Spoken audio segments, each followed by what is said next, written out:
Okay, so the other way of doing it is not to look for astrophysical modulation, but try to actually tell for each event whether it was a nuclear recoil, and its characteristics are a recoil velocity about 1,000th the speed of light.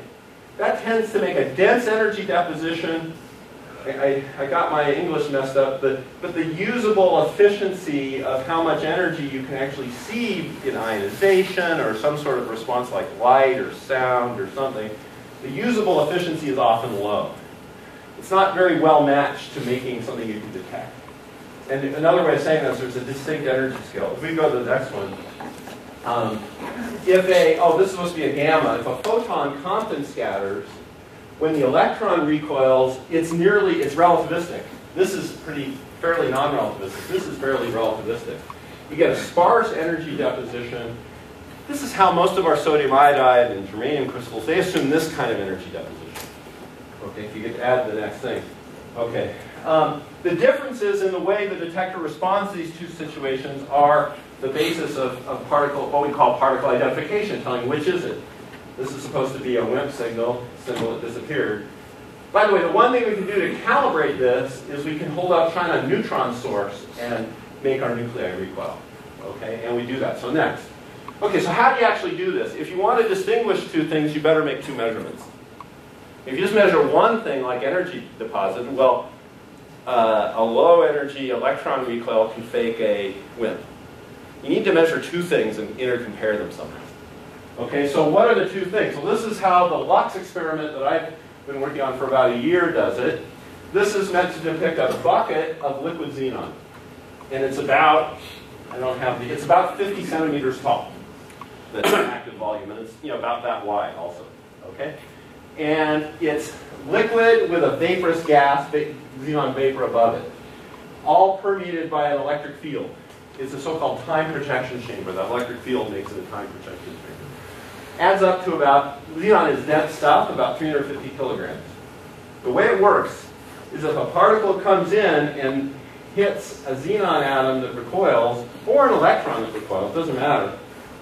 Liquid xenon is a remarkable thing in that it scintillates with no additives. It just gives off light when this happens. Okay. And it also, when that happens, you liberate some ionization, which you drift to the surface of the liquid. And this is another thing I couldn't believe. This is one of the reasons I didn't join this experiment long ago. I just didn't believe that you'd be able to suck the electrons out of the liquid into the gas with high efficiency. Yes, you can. I'm glad there are people who try stuff like that. I just didn't think it would work. Okay, I thought that there would be eyelashes and stuff floating around on the top. Okay, but it doesn't. It works great. And then you can put a very strong electric field in the gas and make a secondary scintillation that's later in time happen. So those are your two signals, a burst of light here and a second burst of light that is really a measure of ionization. That's how the thing works. And then how do you measure this light? You plaster photomultiplier tubes, about 60 on the bottom and 60 on the top. They're capable of seeing single photons. Oh, the last thing you don't see here is it's surrounded by white reflective material. Let's go on to the next thing. So what do you do here? You measure two kinds of light. And this is somehow you reconstruct the total energy deposited. You can tell it's in that dental X-ray region. Okay? And here is if you shine a photon source, a gamma ray source, you get blue points, and they're separated from the red points that if you shine a neutron source on this thing. So WIMPs would give this kind of data, and background gives that kind of data. The separation isn't fantastic. Okay? And let me show you the next slide. The experiment I used to work on, it's the same sort of plot. You hold up a gamma source and a neutron source. This is a so-called Cdms experiment that used germanium. Way better separation, but way more expensive. And part of our race to the bottom right now in this business is to get the most economical way. We need bigger and bigger detectors that are cheaper and cheaper. We can't necessarily afford the great separation of Cdms, but I gotta say, Cdms is very clever and they may drive the cost way down. Gives you a feeling for what's going on in the battles of how to do these experiments. Okay, so next slide. Here's Lux again to show you some of it. The basic stuff you use to build out is usually copper because it could have almost no radioactivity in it. Okay? And then this is the field cage, and so you need insulator, and this is actually a Teflon type thing. It isn't polyethylene. Okay, but this is what's used to generate the electric field. And then there's one of the phototubes, and they're sort of looking down to where the phototubes go. So you go to the next one. Here's an engineering rendering of what it is, and so there's the bucket of liquid xenon, and there's the phototubes, and one of the things, if it's liquid xenon, it has to be cold, and so it's in a big thermos bottle. Okay, so next. And then it gets even bigger. I'm sort of going further and further out now, okay? When you actually install the thing, this is the sort of payload that has all the liquid xenon in it. We put it in a big water tank, and that's our shield these days, because water's pretty cheap. We can't afford that lead anymore. As our experiments get bigger and bigger, we can't afford it. And there's the size. Now, if I could show you the next thing, the tank has just been finished a couple weeks ago in South Dakota at the Sanford Underground Lab in Lee. And there it is. It's not a great picture, but it's from the iPhone, and one of my engineers at Santa Barbara took that picture. Okay, so next. I'm moving out further and further, Lee to South Dakota. One of the curious things about where the mine is, this is where we go to work. It's a mine that they started digging down from the top of a hill. It's kind of an interesting thing to do, but it's also up the hill from Deadwood, which there was a TV series about. It's where the smart people who were geologists realized the gold was really coming from. An experiment was done there that got a Nobel Prize by Ray Davis, the so-called solar neutrino experiment. Okay, so next. And I gotta say, this is the Lux collaboration that I work with, and it's an enormously fun group of mostly young people. I'm one of the older, by far one of the older people at this point. And those are all the institutions. Okay, so next. I gotta say, I've mentioned CDMS and Lux that are trying to do this. One of the most clever things that may undercut the price of Lux, it may not work, we're not sure, is a new kind of bubble chambers. There's been a return to bubble chambers. Now, these bubble chambers are not for imaging tracks. You've probably seen all the beautiful bubble chamber images. They're used by rap groups and stuff now.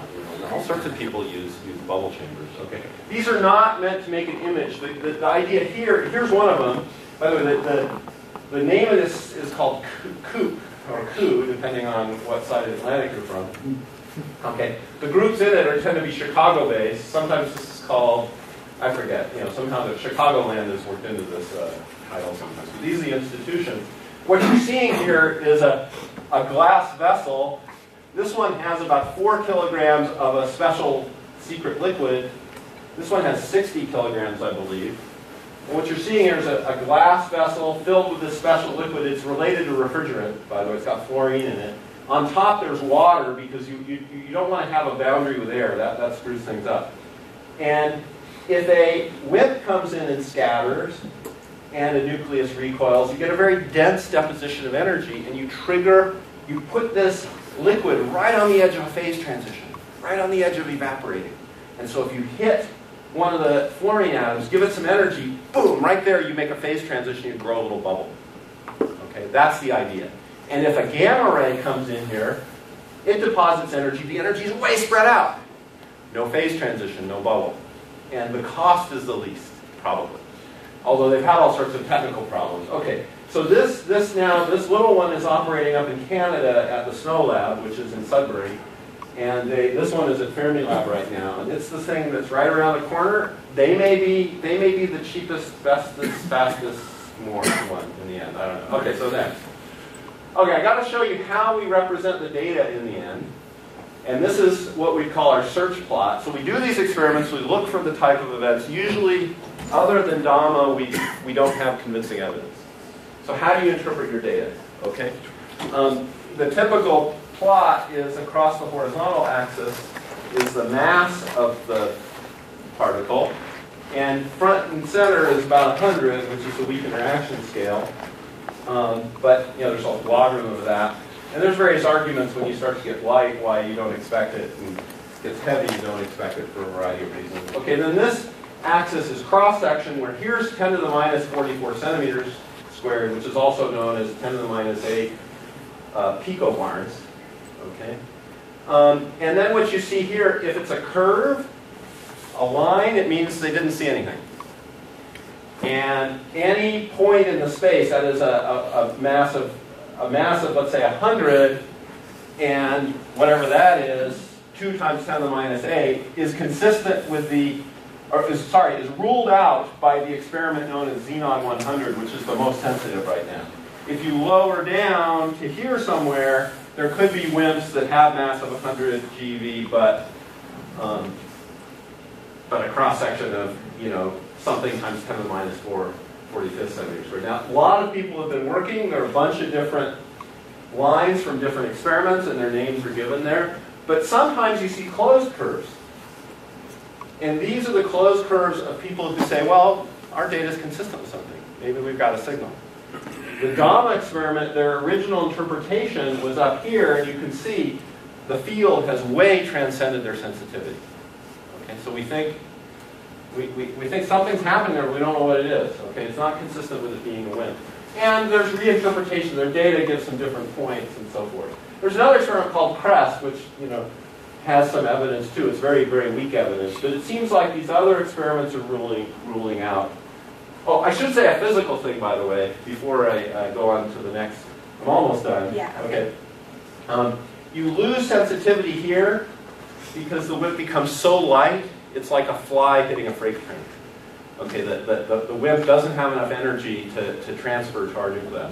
Out here, you lose sensitivity just because there's fewer of them because they're heavy. Each one is heavy.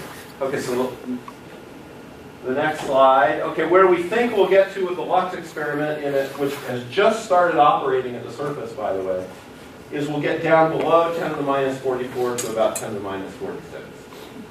And let me see, I think. Oh, and you could ask, when are we going to give up? This is what this it looks like graffiti art or something, okay? So this is the same plot with cross-section versus mass. Sometimes the scales are changing. Supersymmetry phenomenology predicts regions like this is where the thing could be. We have a long way to go. This is why we're all saying we're going to build bigger and bigger detectors till maybe they're the size of this building. If you'll give us money, by the way. All right, so thank you very much.